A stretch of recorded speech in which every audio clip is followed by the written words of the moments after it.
आज हम बात करने जा रहे हैं नेटफ्लिक्स पर आई मूवी आउटसाइड द वायर के बारे में। क्या है इसकी कहानी और क्या 1.5 घंटे देकर आपको ये मूवी देखनी भी चाहिए या नहीं। सबसे पहले बात कर रहे हैं इसकी कहानी की। तो कहानी में सिर्फ 2 कैरेक्टर्स पर ही फोकस किया गया है। पहला ड्रोन पायलट लेफ्टिनेंट हार्प और दूसरा कैप्टन लियो जो कि एक साइबॉक है। हार्प जो कि एक अच्छा ड्रोन पायलट है, लेकिन वो ऑर्डर फॉलो करने में थोड़ा सा कमजोर है। अगर उसे लगता है कि उसके सीनियर्स गलत है और वो सही है तो वो एक्शन ले लेता है अपने सीनियर्स के ऑर्डर तोड़कर, जिस वजह से मूवी की शुरुआत में ही हम देखते हैं कि वो 38 सोल्जर्स की जान बचाने के लिए ड्रोन से हमला करके 2 सोल्जर्स को मार देता है, क्योंकि उसे लगता था कि इन 2 सोल्जर्स के चक्कर में बाकी 38 सोल्जर्स भी मर जाएंगे। वो एक तरीके से प्रॉपर्ली मशीन की तरह सोचता है, क्योंकि वो आज तक फील्ड पर कभी गया भी नहीं है और इस वजह से उसका ट्रांसफर फील्ड में कर दिया जाता है। और ये फील्ड होता है यूक्रेन के बीचों बीच एक डीमिलिटराइज्ड जोन। फील्ड के कैंप में हार्प का सीनियर होता है लियो। यहाँ पर यूएस आर्मी और रेजिस्टेंस नाम का एक लोकल फाइटिंग ग्रुप विक्टर कोवल नाम के आदमी को रोकना चाहते थे, क्योंकि विक्टर यूक्रेन को रशिया में मिलाना चाहता था और इसमें विक्टर की मदद कर रहा था रशिया। हालांकि रेजिस्टेंस के लोगों को यूक्रेन और रशिया का आपस में मर्ज होने में कोई दिक्कत नहीं थी, लेकिन उन्हें दिक्कत इस बात से थी कि विक्टर वहां पर टेररिज्म अटैक कर रहा था, जिसकी वजह से अमेरिकन आर्मी भी वहां बैठी हुई थी और फिर यूक्रेन का हाल ठीक सीरिया जैसा होता जा रहा था। विक्टर के संगठन का नाम था क्रैशनी और ये लोग विक्टर को इसलिए भी रोकना चाहते थे क्योंकि विक्टर सिस्टमा पैरामीटर को हथियाना चाहता था। सिस्टमा पैरामीटर रशिया का ऑटोमेटेड न्यूक्लियर सिस्टम था,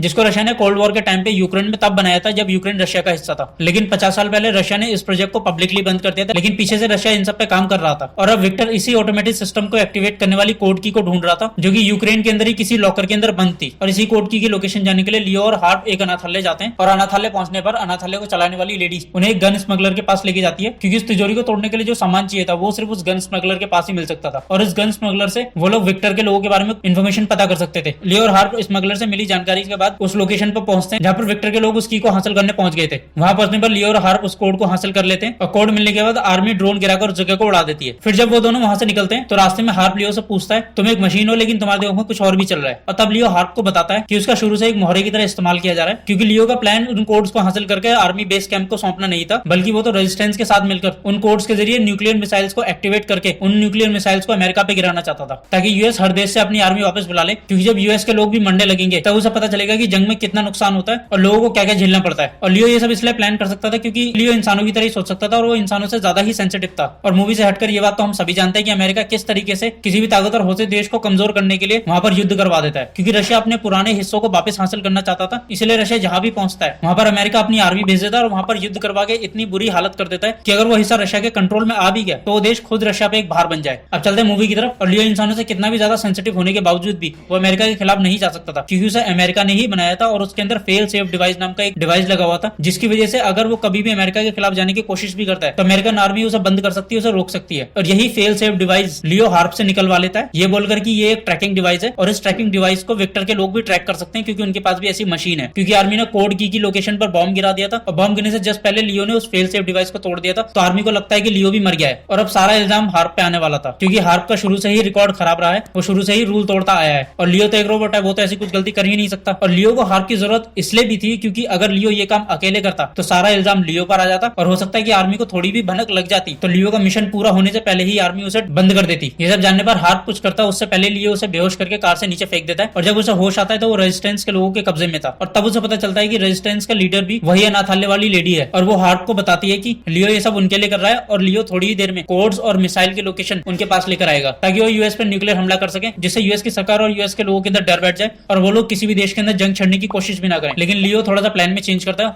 और वो खुद ही उस कोड की को लेकर विक्टर के पास चला जाता है और पहले तो वो विक्टर को मारता है, क्योंकि विक्टर भी कोई अच्छा इंसान तो था नहीं, उसने भी न्यूक्लियर मिसाइल्स के जरिए 25,000 लोगों को मारा था। और फिर विक्टर को मारने के बाद वो मिसाइल की लोकेशन की तरफ बढ़ पड़ता है। थोड़ी देर बाद रेजिस्टेंस के लोग हार्प को छोड़ देते हैं, क्योंकि अब उन्हें लगता है कि लियो काफी दूर पहुंच गया होगा और अब हार्प कुछ नहीं कर सकता। और फिर हार्प आजाद होने के बाद सीधा बेस कैंप की तरफ भागता है, जहां पर जाने के बाद वो अपने सीनियर्स को ये सारी चीजें बताता है। पहले तो उसके सीनियर उसकी बात का यकीन नहीं करते, लेकिन फिर वो उन्हें कन्विंस कर लेता सारी सच्चाई बताकर। और उन्हें कन्विंस करने के बाद वो अपनी एक फ्रेंड को फोन करता है जो खुद भी एक ड्रोन पायलट थी और उसे बोलता है कि रशिया के बॉर्डर के पास जो हमारे ड्रोन्स हैं उनके जरिए लियो की कार का पता लगाओ। वो लियो की कार का नंबर बताता है और उस कार के नंबर के जरिए ड्रोन उसे ट्रैक कर लेता है और फिर हार्प लियो को रोकने के लिए निकल पड़ता है। लेकिन हार्प पे जाने से पहले हार्प का सीनियर उसे एक स्पेशल गोलियों की मैगजीन देता है जो आर्मी के ट्रकों में भी होल्ड कर सकती थी। उसके बाद हार्प कार लेकर लियो को रोकने के लिए निकल पड़ता है, लेकिन उसके पहुंचने से पहले ही लियो उन की को एक्टिवेट कर चुका था और एक बार की को एक्टिवेट करने के बाद उसे डीएक्टिवेट नहीं किया जा सकता था, जिसकी वजह से हार्प के पास सिर्फ एक ही ऑप्शन था कि मिसाइल्स के लॉन्च होने से पहले उस जगह को ही ड्रोन से उड़ा दिया जाए। और फिर सबसे पहले हार्प उन स्पेशल गोलियों से लियो को मार देता है और फिर अपने सीनियर्स को कहकर ड्रोन से हमला करवा देता है और इस तरीके से यूएस के लाखों लोगों की जान बच जाती है और यहीं पर ये मूवी खत्म हो जाती है। अगर ये वीडियो आपको अच्छी लगी तो लाइक करें, नहीं अच्छी लगी तो डिसलाइक करें और जिन्होंने भी चैनल को सब्सक्राइब कर रखा है उनको बहुत बहुत धन्यवाद। जिन्होंने नहीं करा हुआ है आराम से कर लेना, कोई दिक्कत नहीं।